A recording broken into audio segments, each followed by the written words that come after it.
Ici, c'est évidemment l'information du jour, une information que certains attendaient en effet depuis près de 40 ans, notamment les victimes, notamment le fils du bijoutier qui avait été tué par les membres de ce groupe armé en 1979. Ce fils qui était resté lui-même paraplégique après l'attaque, qui aujourd'hui a dit ben voilà, c'est fait, c'est fini. Finalement, il va revenir en prison en Italie. Donc ça, c'est une première réaction.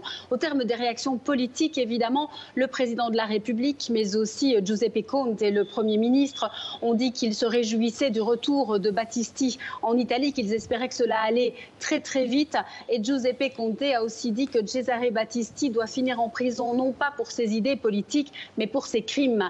Un fait très important ici, puisque c'est évidemment cela, la peur que cette arrestation ne rouvre des vieilles blessures entre la gauche et la droite. La gauche qui a toujours été vue par la droite comme celle qui protégeait un criminel, Cesare Battisti. D'ailleurs, vous l'avez entendu, Matteo Salvini estime déjà qu'il doit mourir en prison. Et la gauche qui estime par contre que Cesare Battisti ne doit pas devenir un trophée. Le Parti communiste italien a déjà publié un communiqué estimant que Cesare Battisti devrait demander l'amnistie, devrait obtenir l'amnistie pour des crimes commis il y a plus de 40 ans. Car, disent-ils, le Cesare Battisti qui avait 20 ans et celui qui a aujourd'hui près de 70 ans, eh bien, ne sont pas les mêmes personnes quand je vous disais que cette arrestation rouvre de vieilles blessures. Merci Valérie en direct d'Italie.